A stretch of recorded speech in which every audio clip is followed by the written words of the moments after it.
Give us hearts. I'm the boom master. Wait, I want to know what she had for dinner.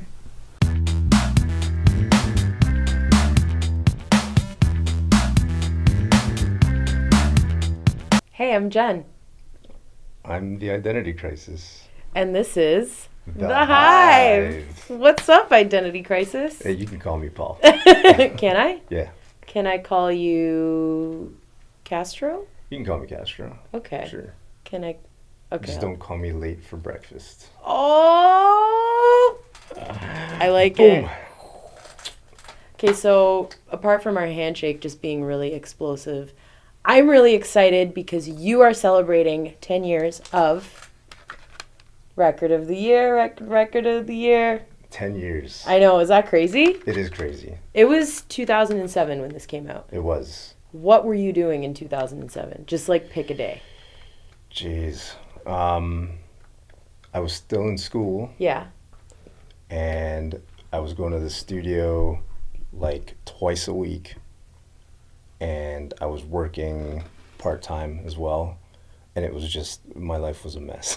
Wow. And then It's you still a decided mess, to make an but album. I did, yeah. Okay, cool. Yeah. Is that something you decide to do when you're stressed out and when things are a mess? It's actually usually the primary factor that contributes to the stress. Nice. Is creating an album. So yeah, for better or for worse, that's what happens. I like that.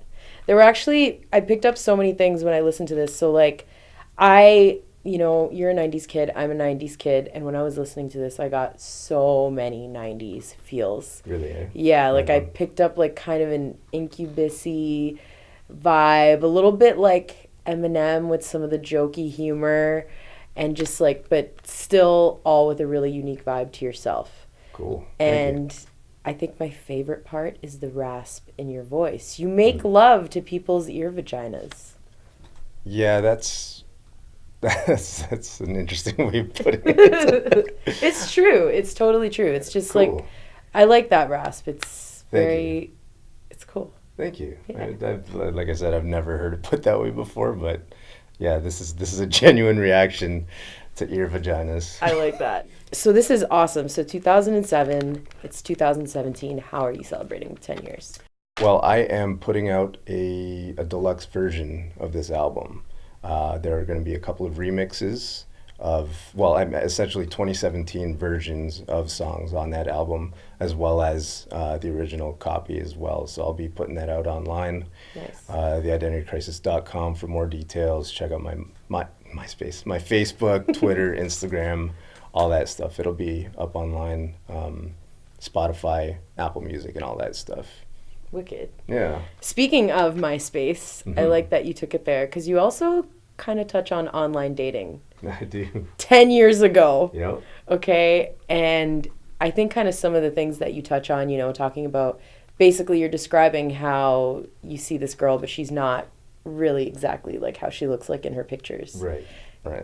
How do you think online dating has changed since 2007? Well, there's this thing called filters, and girls definitely know how to work their angles. They definitely know how to use the right lighting. Yeah. And I mean, for the most part, I've been lucky that the girls look like they do in their photos. I think I've got a pretty good eye for that. Yeah. So I make memes and that kind of thing, so I kind of know how to play around. So I definitely know what I'm looking for. So. Yeah, it's the untrained eye can get fooled pretty quickly. Yeah, no kidding. Who had long legs wearing a bikini? I think that's that was sort of a figurative thing. That's typically my type is girls that are leggy. Yeah. And so I use that metaphor for Rock and Roll's My Woman Part 2. Nice. It was, the chorus goes, she's got long legs and she's wearing a bikini, chasing her on foot, but she drives a Lamborghini. Yeah. And that's, it's kind of a metaphor about chasing the dream, rock and roll.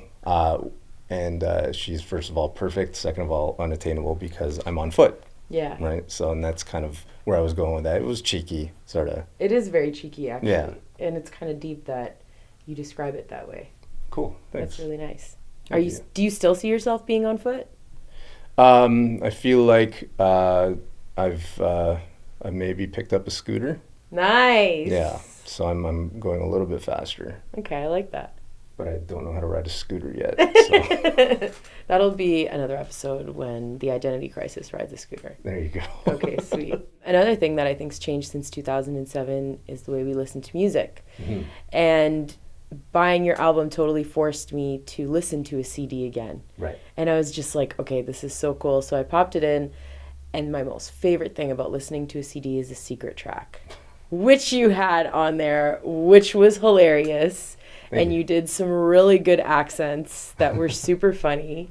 Do you think that the way that we listen to music now is better or just different from when we used to listen to music on CDs? It's definitely different. Yeah. But we do have an audience that is buying vinyl and buying cassette tapes again. Yeah. And I feel like obviously people that kind of crave that old school way of listening to music get more out of it. And I'm guilty of it as well. I mean, I rock my iPod and I'll listen to literally like seconds of a song and skip forward. Yeah. When I've got time to kill.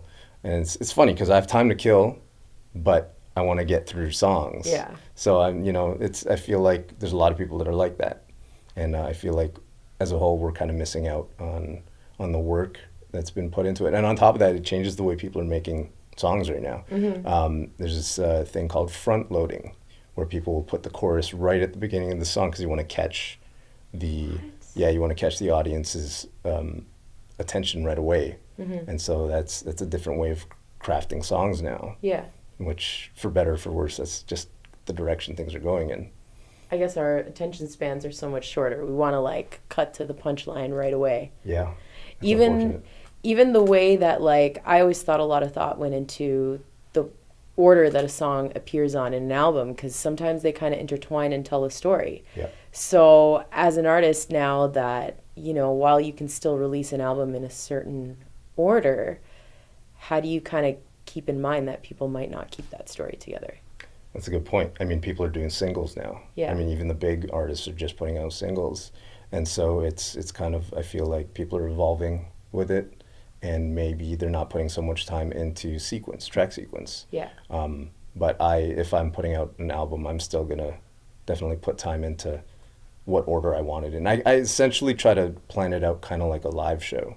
Oh, cool. Which is, for me, it's always 1-2 punch, and then hit them with like a pop song on the third track. Yeah. That's always been how I've done it. I have 3 albums out, and so I've done it that way all the time. But another thing is you want to start strong and finish strong. Yeah. Because when you're doing a live set, the first thing that the people see and the last thing that the people see and hear is the last thing that they're going to remember. That's so true. So it's kind of, I kind of put the same thought into when I'm putting an album together. That's kind of the same thing. I like that. So what's next for the identity crisis? Ooh, I don't know. It's kind of day to day right now. Yeah. I'm dabbling in mini documentary making. I'm dabbling in producing and writing for other artists, and just trying to kind of keep my love for this thing going, because there was times in the last year, well, a year ago, where it was starting to dry up. I'm not gonna lie. Yeah. And but longevity is kind of the key. Yeah. So that's, yeah. Well, it's nice varying your skills like that, because it's like being that triple, quadruple threat, being able to do so many different things. Honestly, you kind of have to. Yeah. If you're not able to do, X, Y, and Z, you might be out of a job. Yeah. Right. So. All right. Well, it's been 10 amazing years. Help this amazing artist celebrate the identity crisis. He's awesome. His tunes are super catchy, super fun, hit you in the feels.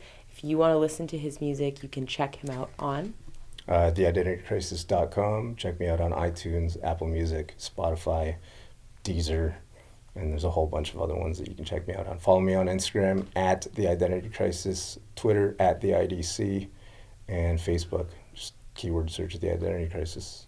Amazing. It's been a blast, but we got to buzz off. I'm Jen, and this is The Identity Crisis. Bye.